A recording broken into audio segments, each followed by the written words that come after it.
भारत माता की जय। गौ माता ही भारत माता हैं।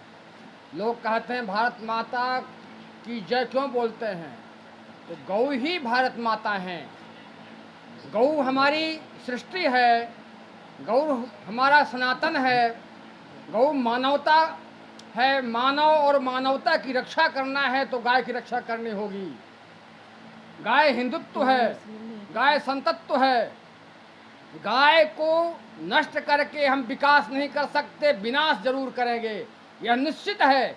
इसलिए गाय की रक्षा अगर करना है तो हम सबको एकजुट होकर के सभी सनातनी, सभी भारतीय जन एक आवाज में 27 अप्रैल को हम लोग एक विराट स्वरूप धारण करके सरकार से निवेदन करेंगे और गौ माता को राष्ट्र माता का स्थान प्राप्त होगा।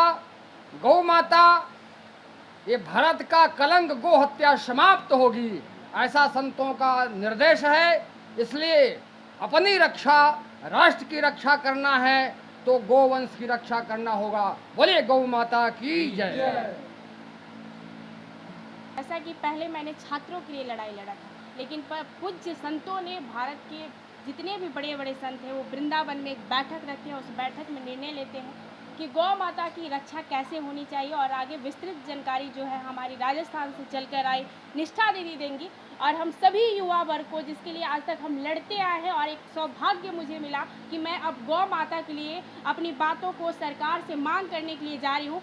ये कोई आंदोलन नहीं है, ये एक अभियान है जो शांतिपूर्ण तरीके से 27 अप्रैल को सभी अपने अपने अनुमंडल में एक प्रार्थना पत्र देंगे और सिग्नेचर के माध्यम से जनसंख्या दिखाना है कि इतनी जनसंख्या चाहती है कि भारत में गौ हत्या बंद हो और गौ माता के लिए एक कानून बने और गौ माता हमारी राष्ट्र माता बने। और हम अब रिक्वेस्ट करेंगे कि निष्ठा दीदी अब आगे जो भी कार्य प्रणाली हो उस पर विस्तृत जानकारी दीजिए।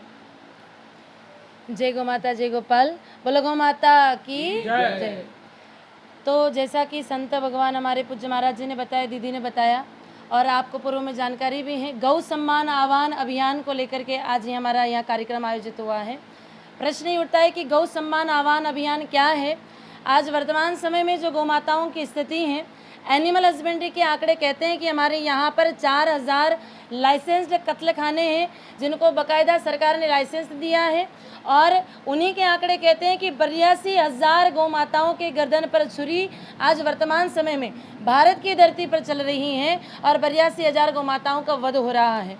आज़ादी से पहले हमारे देश में 80 करोड़ गौवंश था, और आज आज़ादी को 80 साल हुए हैं, पूरे हुए भी नहीं, 78 वर्ष हुए हैं, और इतने में हमने 80 करोड़ से गोवंश को 8 करोड़ पर ला करके रख दिया है।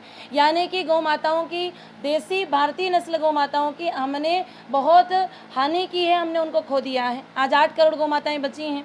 आने वाले समय में अगर इनकी रक्षा नहीं की गई तो हमारी संस्कृति की रक्षा कैसे होगी, हमारा धर्म, हमारे संस्कार कैसे बचेंगे, हमारे यज्ञ हवन जप तप व्रत ये कैसे बचेंगे। इसके लिए संतों ने एक वृंदावन की धरती पर एक बैठक आयोजित करी और उसमें इस गौ सम्मान आह्वान अभियान को जन्म दिया, इसका आगाज़ किया। इसके यूँ तो कई सारे उद्देश्य हैं, लेकिन मुख्य 3 उद्देश्य हैं। पहला, भारत की धरती से सदा सदा के लिए गौ हत्या बंद हो, प्रतिबंधित की जाए। दूसरा, केंद्र में एक कानून बने। अलग अलग राज्यों में गौ माताओं को लेकर अलग अलग नियम कानून बने हैं, लेकिन भारत के केंद्रीय सरकार के द्वारा एक केंद्र में कानून बने और गौ माता को राष्ट्र माता, राष्ट्र आराध्या, राष्ट्र पूजनीय कोई भी सम्मानित पद उन्हें दिया जाए। इन 3 मांगों को लेकर के एक ये जो अभियान चल रहा है, इसके माध्यम से 6 चरणों में चलने वाले इस अभियान में प्रथम चरण में, जैसा कि दीदी ने भी बताया, महाराज जी ने भी बताया, 27 अप्रैल जो इतिहास में दर्ज होने वाली तारीख है, ये कोई सामान्य कैलेंडर की तारीख नहीं है, ये इतिहास में दर्ज होगी, क्योंकि भारत में 5,500 अनुमंडल हैं।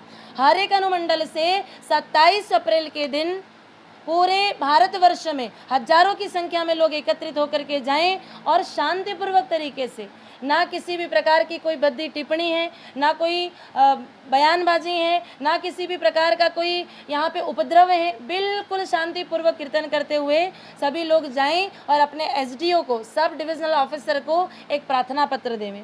उस प्रार्थना पत्र को सरकार तक पहुंचाया जाएगा और अगर एक अनुमंडल से 11,000 कम से कम लोगों का समर्थन मिलता है हस्ताक्षर के माध्यम से, तो कम से कम आप विचार करिए 5,500 अनुमंडल हैं, यानी कि करोड़ों की संख्या में लोगों का समर्थन गौ हत्या बंदी के लिए मिलेगा। तो सरकार इस कार्य को करेगी और हमारी गाय माता की हत्या जो कितने वर्षों से होती आ रही है वो भारत भूमि पर बंद होगी। ये प्रथम चरण है।